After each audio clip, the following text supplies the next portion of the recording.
शदीद बुखार और इन्फेक्शन की वजह से मैं थोड़ी देर हॉस्पिटल में भी रहा हूँ और एक वीलॉग में नहीं कर पाया, उसके लिए माजरत। लोग पूछ रहे थे इसलिए मैंने पहले आपको बता दिया कि थोड़ा सा ये मेडिकल इशू चल रहा है, इंशाल्लाह ठीक हो जाएगा और फिर रेगुलर चीज़ें अपने टाइम के मुताबिक होना शुरू हो जाएंगी। बड़ी ताकत इकट्ठी करके बोलना पड़ता है और इन्फॉर्मेशन भी कलेक्ट करनी पड़ती है, तो एक आधा वीलॉग बीच में से मिस हो गया था। आज का दिन बड़ा इंपॉर्टेंट था, एक बहुत बड़ी खबर है, बहुत अच्छी खबर है और एक ऐसी खबर है जिसकी तवक्को की जा रही थी। यानी आज जिस किस्म का टॉर्चर हमने ज़मान पार्क के आसपास देखा, ये वो मनाजिर हैं जो हमने 25 मई को देखे थे, उससे मिलते जुलते मनाजिर हैं। ख़वातीन के ऊपर आंसू गैस फेंकी गई और जो पानी फेंक रहे थे वाटर कैनन के ज़रिए, उसमें कोई केमिकल था मुबैना तौर पे, जिससे खासी तकलीफ़ हो रही थी उन लोगों को जिन पे वो पानी फेंका जा रहा था। लोगों का सांस रुक जाता था। लोगों ने इस बात की शिकायत की है। ख़वातीन के ऊपर टॉर्चर भी किया गया, उन्हें धक्के दिए गए, उन्हें हरासा किया गया, फिर नौजवानों को बहुत ज़्यादा मारा, कुछ लोगों को बहुत ज़ख्मी कर दिया।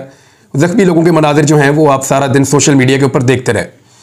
पुलिस को फ्री हैंड दिया गया कि वो लोगों को मारे और पुलिस ने पूरी तसल्ली के साथ लोगों को बहुत ज़्यादा मारा, उनके ऊपर हर तरह का टॉर्चर किया, उनके ऊपर आंसू गैस फेंकी, उन्हें लाठियाँ मारी और उनको हरासा किया। लेकिन इस बीच में पाकिस्तान के मीडिया को मना कर दिया गया कि आपने इनमें से कोई भी एक मंजर अपनी टेलीविज़न स्क्रीन पर नहीं दिखाना। पाकिस्तान की मीडिया को डूब मरना चाहिए। वो इसलिए कि मीडिया इंसानी हुकूक का अलमबरदार होता है। मीडिया को हमेशा गलत चीज़ों की निशानदेही करनी होती है। आज सियासी कारकुनों के ऊपर बदतरीन तशद्दुद हुआ और इस बदतरीन तशद्दुद को दिखाने के लिए पाकिस्तान के मीडिया को मना किया गया और पाकिस्तान के मीडिया ने बगैर चूं चना किए वो नहीं दिखाया। लेकिन सोशल मीडिया ने पूरा पोल खोल दिया। तमाम लोगों के मोबाइल फ़ोन्स के अंदर ये विजुअल्स मौजूद हैं जिस किस्म का टॉर्चर पाकिस्तान तहरीक-ए-इंसाफ के लोगों के ऊपर किया गया। हुआ क्या, इमरान खान साहब ने एक रैली निकालनी थी, चंद दिन पहले से अनाउंस किया हुआ था और जो रैली निकालनी थी उस हवाले से बाकायदा परमिशन ली हुई थी। रैली निकलने के वक्त से पहले जो इस वक्त की पंजाब हुकूमत है, वैसे मैं सीरियसली आपको कहूँ कि मोहसिन नकवी का कोई कसूर नहीं है। ना मोहसिन नकवी की ये जुर्रत है, ना ये मजाल है, ना उसकी कैपेसिटी है कि वो इतने बड़े फैसले कर सके। मोहसिन नकवी को जो लोग लेकर आए हैं वही उससे ये फैसले करवा रहे हैं। तो मोहसिन नकवी की पंजाब हुकूमत है, Mohsin Naqvi is no one, मेरे ख्याल में उसके बारे में बात नहीं करनी चाहिए। बस ये देखना चाहिए कि जो निज़ाम चल रहा है या इस्टेब्लिशमेंट है या PDM की जमातें उनके सहूलतकार हैं, हैंडलर्स हैं, इन्होंने ये तय किया क्योंकि इनके पास रिपोर्ट आ गई कि अगर इमरान खान आज घर से निकले तो इतनी बड़ी तादाद में लोग निकलेंगे कि पूरे के पूरे मुल्क में इलेक्शन का सिनेरियो बदल जाएगा। मरियम नवाज की कई दिनों की मेहनत दफन हो जाएगी और PDM की जमातें पूरी तरह से दीवार के साथ लग जाएंगी और ये काम लाहौर की आवाम कर गुजरेगी। पिछली मरतबा जब इमरान खान साहब ने अदालत आने का फैसला किया तो चंद घंटों के अंदर ही इतनी बड़ी तादाद में लोग आकर इमरान खान साहब के साथ जुड़ गए कि वो एक बड़ी खौफनाक बहुत बड़ी रैली बन गई और वो हॉन्ट करने लगी सहूलतकारों को और PDM को, PDM के जो हैंडलर्स हैं उनको, एस्टेब्लिशमेंट को, सब परेशान हो गए कि ये क्या हो गया। फिर जब इमरान खान साहब इस्लामाबाद गए तो उस पर एक और दिक्कत पैदा हुई और अब तो वो अनाउंस करके एक पॉलिटिकल रैली निकाल रहे थे और इस रैली को हज़रत अली हजीवरी रहमतुल्लाह अलैह के दरबार तक जाना था लाहौर में और वो रैली ज़मान पार्क से निकलनी थी। जब लोग पहुंचना शुरू हुए तो बिल्कुल 25 मई वाले वाक़यात हमने होते हुए देखे। पुलिस ने जो गद्दार गाड़ियां थीं, गाड़ियों में भी गद्दार होती, मुझे आज पता चला, और गद्दार गाड़ियों को तोड़ना शुरू किया। पिछली मरतबा पुलिस ने चंद गाड़ियां तोड़ी थी, आज ज़्यादा गाड़ियां तोड़ी हैं। उसकी वजह यह है कि इमरान खान साहब को जब पंजाब हुकूमत मिली तो इमरान खान साहब के साथियों ने कुछ ने यह मशवरा दिया भी था कि वो पुलिस वाले जिन्होंने गैर आइनी और गैर कानूनी काम किया और पाकिस्तान तहरीक-ए-इंसाफ के कारकुनों पर बिला जवाज़ तशद्दुद किया था और इमलाक को नुकसान पहुंचाया था, उन पुलिस वालों के खिलाफ कानूनी कार्रवाई की जाए। लेकिन इमरान खान और परवेज़ इलाही की हुकूमत ये करने में मुकम्मल तौर पे नाकाम रही और उस नाकामी के बाद पुलिस वालों का हौसला बढ़ा और उन्होंने आज दोबारा उन अहकामात को बजा लाए जिन अहकामात को वो 25 मई को उन्होंने फॉलो किया था। अच्छा, अहकामात के हवाले से मैं आपको बता दूं कि ये जरूरत कभी भी सियासी हुकूमत में नहीं होती और निगरान हुकूमत में तो बिल्कुल भी नहीं होती। आप सब समझदार हैं कि वो कौन से हैंडलर्स हैं जो इस हुकूमत को भी हैंडल कर रहे हैं और निज़ाम को भी हैंडल कर रहे हैं और इस किस्म का टॉर्चर या तशद्दुद करवाते हैं। बहरहाल ज़िद ये है नवाज शरीफ साहब की और उन्होंने वादा भी लिया हुआ है कि इमरान खान को गिरफ्तार भी किया जाएगा, नाअहल भी किया जाएगा और किसी सूरत भी पाकिस्तान तहरीक-ए-इंसाफ की कैंपेन को इमरान खान लीड ना कर पाए। अब कोई ऐसा बहाना मिल नहीं रहा जिसमें इमरान खान साहब को रोका जा सके। तो सुबह के वक्त जो है वो पंजाब हुकूमत की अथॉरिटीज़ को इस्तेमाल किया गया और एक दफ़ा 44 जो है वो पहले लगा दी गई 7 दिन के लिए ताकि रैली ना निकले, और फिर उसके बाद बड़ी तादाद में पुलिस, कंटेनर्स, वाटर कैनन, आंसू गैस, लाठियां, एंटी रॉइड फोर्स, वो सारे पहुंचा दिए जमान पार्क में। कारकुन आते रहे, मार खाते रहे, आते रहे, मार खाते रहे, और ये सारा दिन तमाशा लगा रहा। आज खवातीन के आलमी दिन पर खवातीन के ऊपर भी पुलिस ने तशद्दुद करके एक ज़बरदस्त मिसाल कायम की है। पूरी दुनिया में थू थू हो रही है पाकिस्तान की हुकूमत पे और पाकिस्तान के निज़ाम पे कि खवातीन के आलमी दिन के ऊपर खवातीन को किस किस्म के टॉर्चर का निशाना बनाया गया। इंटरनेशनल ह्यूमन राइट्स फाउंडेशन यानी इनका भी स्टेटमेंट आए हैं, और बहुत सारे और दीगर तंजीमों के स्टेटमेंट्स आए हैं कि पाकिस्तान में जो ब्रूटैलिटी हो रही है शहरियों के ऊपर, इंक्लूडिंग वुमेन जो पार्टिसिपेट कर रही हैं तहरीक इंसाफ की रैली में, ये इंतहाई काबिल मुज़म्मत है और उन्होंने इसकी मुज़म्मत की है। वो कह रहे हैं कि यहाँ पे रिपोर्ट्स हैं कि एक्सपायर टीयर गैस जो है वो इस्तेमाल किए गए हैं। ये बहुत बहुत ख़तरनाक होता है, याद रखिएगा।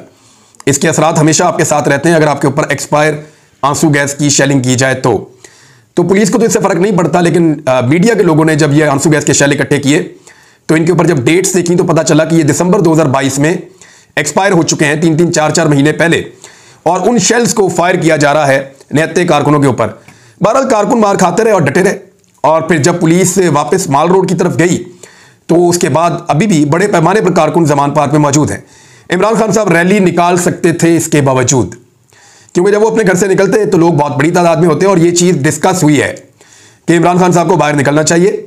और जब वो बाहर निकलेंगे, और इमरान खान साहब खुद भी चाह रहे थे कि अगर हम बाहर निकलते हैं तो ये कारकुन मौजूद हैं और भी लोग आ जाएंगे, पूरा लाहौर निकल आएगा और ज़बरदस्ती हमें नहीं रोका जा सकता।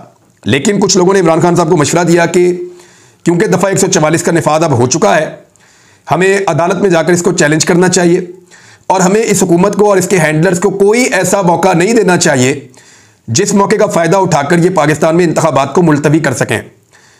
तो फिर इमरान खान साहब ने अपनी रैली मनसूख कर दी। अब ज़रा फ़र्क देखिए, एक तरफ मरीम नवाज़ साहिबा निकलती हैं रायवंड से, तो जब वो निकलती हैं तो उनके साथ पुलिस की, रेंजर्स की सिक्योरिटी मौजूद होती है, और काफ़ी सारी गाड़ियाँ, दर्जनों गाड़ियों में वो निकलती हैं। उन्हें पूरे रास्ते सरकारी प्रोटोकॉल से नवाजा जाता है, और वो जिस इलाके में पहुँचती हैं, जितने लोग उनके साथ जाते हैं उससे कम आगे मौजूद होते हैं। यानी अभी एक मंजर मैं देख रहा था, वहाँ पे भी खाली, शेखुपुरा पीछे सारी कुर्सियाँ खाली। जहाँ पे भी मरीम नवाज़ जाती हैं वहाँ पे जितनी कुर्सियाँ लगाई होती हैं उसके आधे लोग भी इकट्ठे नहीं होते। तो एक तरफ तो उनको फुल प्रोटोकॉल दिया जा रहा है इसी सूबे के अंदर कि वो रैलीज भी करें, जलसे भी करें, जुलूस भी करें, इस्तकबाल भी करवाएं, इंजॉय करें, फुल पॉलिटिकल एक्टिविटीज़ हो रही हैं। दूसरी जानिब एक पॉलिटिकल पार्टी ने बाकायदा परमिशन लेने के बाद मुबैना तौर पर उन्होंने एक रैली निकालने के लिए सिर्फ सोचा और कोशिश की, तो आपने देखा कि किस तरह के हथकंडे इस्तेमाल किए गए। इधर से बड़ा क्लियर हो जाता है कि पाकिस्तान की रियासत और रियासत को चलाने वाले ताकतवर तरीन लोग वो सारे ये फैसला कर चुके हैं कि किसी भी सूरत इमरान खान साहब को इलेक्शन कैंपेन नहीं करने देनी, और किसी भी सूरत इलेक्शन भी नहीं होने देने। आज मुझे ये इन्फॉर्मेशन मिली है, और मैं आपको क्लियरली बता दूं कि ताकतवर हल्कों ने यह फैसला किया है कि इलेक्शन तो रोके जाएंगे, चाहे किस तरह भी रोके जा सकें। अब ये इमरान खान साहब पे डिपेंड करता है कि वो कितनी जल्दी ट्रैप में आ जाते हैं। यानी ये इमरान खान साहब पे डिपेंड करता है कि वो ट्रैप होते हैं या नहीं होते, क्योंकि आज का जो ये ब्रूटल एक्ट था या जो आज तशद्दुद हुआ है, ये इमरान खान साहब को ट्रैप करने के लिए हुआ है कि वो इसमें बाहर निकलेंगे, कानून की खिलाफ वर्जी करेंगे, और फिर हम ये कहेंगे कि देखिए इस माहौल में पाकिस्तान में इलेक्शन नहीं हो सकता। कुछ लाशें भी गिर जाएं तो इन लोगों को कोई फ़र्क नहीं पड़ता, लाशें तो गिरती रहती हैं, और लाशों के ऊपर सियासत करना ही इनका पुराना काम है, वैसे भी 70 साल का तजर्बा है। तो अब इमरान खान साहब ने ये पानी फेर दिया अपनी रैली को रोककर, और उन्होंने ये कहा कि ये इलेक्शन से भागना चाहते हैं, मैं इन्हें इलेक्शन से भागने नहीं दूंगा। इलेक्शन का शेड्यूल आ गया जी, ये एक बहुत बड़ी खबर है, और ये जो शेड्यूल है ये मैं आपको बता देता हूं कि है क्या। कागजात नामजदगी जो है वो 12 से 14 मार्च तक जमा कराए जा सकेंगे। यानी अभी 12 तारीख आने वाली है, आज जो है वो 8 तारीख है, 4 दिन के बाद कागजात नामजदगी जमा करवाए जाएंगे। 1 हफ्ता बाकी है, तमाम लोग तैयारी कर लें जिन्होंने कागजात नामजदगी जमा करवाने हैं। 12 से 14 मार्च तक कागजात नामजदगी जमा करवाए जा सकेंगे। कागजात नामजदगी की जांच पड़ताल 22 मार्च तक होगी, यानी 22 मार्च तक ये क्लियर कर देंगे कि किस किस के कागजात की जांच पड़ताल हो गई है।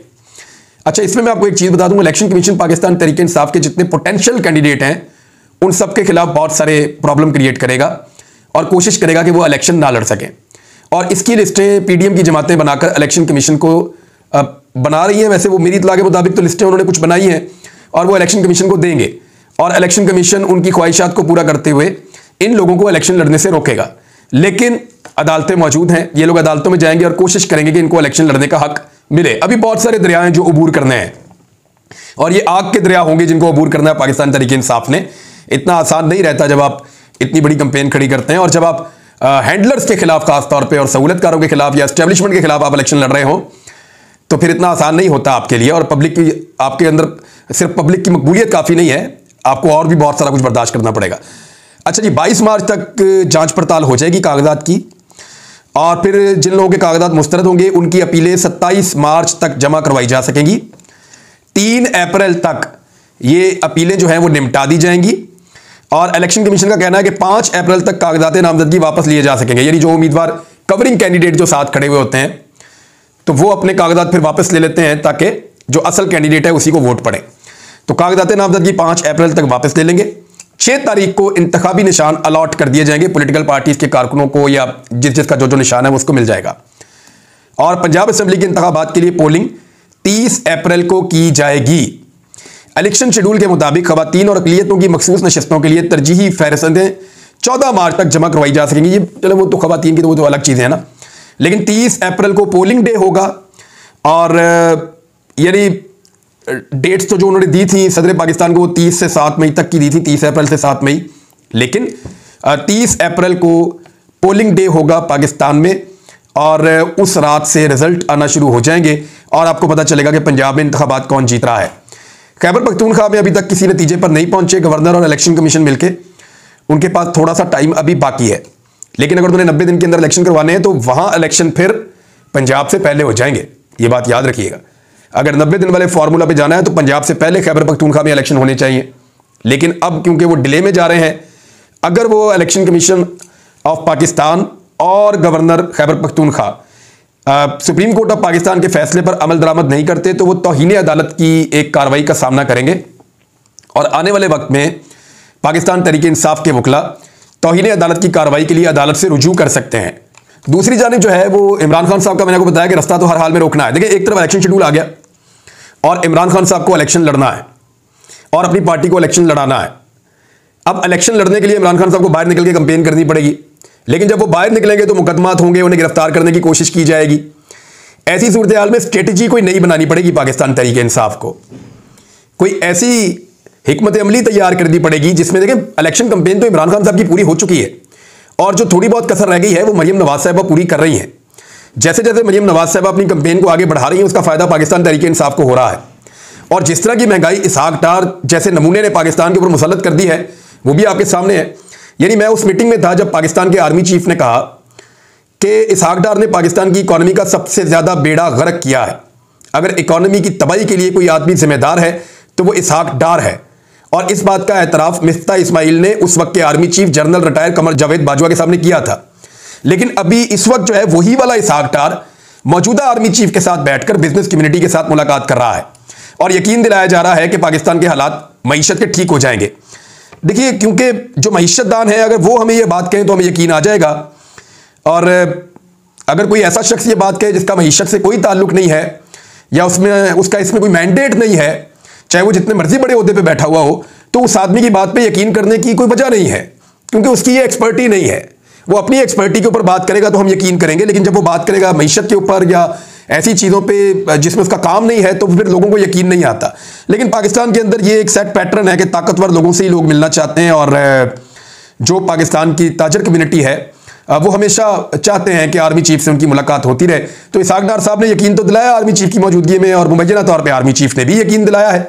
लेकिन देखते हैं कि क्या होता है, क्योंकि इससे पहले मुझे याद है अच्छी तरह DGISPR ने कहा था कि रुपया भी मुस्तहकम हो गया और मार्केट भी मुस्तहकम हो गई और डॉलर का रेट भी ठीक हो गया, लेकिन फिर हमने देखा कि पाकिस्तान की मईशत ही पूरी की पूरी तबाह हो गई। तो इसलिए क्योंकि DGISPR को कोई नॉलेज नहीं था इकॉनमी का, मईशत के ऊपर उनकी कोई ग्रिप नहीं थी, तो उनको आइडिया नहीं था DGISPR को। उनका कसूर नहीं है, उनका नॉलेज ही इतना था बेचारे का, वो क्या करते हैं इसमें। तो उन्होंने जो कहा हो सकता है गुडविल में कह दिया हो या हुकूमत की दरखास्त पे कह दिया हो या अपने दिल की आवाज़ कह दी हो, लेकिन वो हुआ नहीं। तो अब वो हो जाएगा इसका आप यकीन से कुछ कह नहीं सकते। बहरहाल इमरान खान साहब की गिरफ्तारी के लिए बलूचिस्तान पुलिस को भी लाहौर पहुंचा दिया गया है, और आज जो लड़ाई शुरू की गई है हालांकि पुलिस ने गाड़ियां तोड़ी, लोगों की बहुत बड़ी तादाद में दर्जनों गाड़ियां तोड़ दी, जुल्म किया, लेकिन फाइनली आप देखेंगे कि मुकदमा पाकिस्तान तहरीक इंसाफ के कारकुनों के ऊपर दर्ज किए जाएंगे। और सारा दिन मीडिया ये बताता रहा, जो सोशल मीडिया, क्योंकि पाकिस्तान का जो रवायती मीडिया उसको तो मना किया कि वो तो दिखा ही नहीं सकते, तो सोशल मीडिया सारा दिन ये बताता रहा कि पीटीआई के कारकुनों ने किसी किस्म का जवाबी हमला नहीं किया, किसी किस्म का, और पुलिस ने यकतरफा ब्रूटैलिटी और तशद्दुद किया है, यकतरफा जबर था जो आज सारा दिन वहां पे होता रहा है। बहरहाल इमरान खान साहब को एक नई हिकमत अमली के साथ बढ़ना पड़ेगा और ये लोगों का एक बहुत बड़ा इम्तिहान है। इलेक्शन कैंपेन कैसे चलानी है, किस तरीके से मोटिवेट करना है लोगों को, कैसे वोटरों को बाहर निकालना है, कैसे अपने वोटों का तहफ़्फ़ुज़ करना है, ये बहुत इंपॉर्टेंट सवालात हैं और इस पर हिकमत अमली बनानी पड़ेगी। यहां जो सबसे अहम रोल हो जाएगा ना, वो पाकिस्तान की अदालतों का होगा कि क्या पाकिस्तान की अदालतें पाकिस्तान के अंदर जमहूरियत और इंसानी हुकूक का तहफ़्फ़ुज़ कर सकती हैं। अगर कर सकती हैं तो ये मौका है, उन्हें साबित करना पड़ेगा। अब तक के लिए इतना ही, अपना ख्याल रखिएगा, अपने इस चैनल का भी। अल्लाह हाफ़िज़।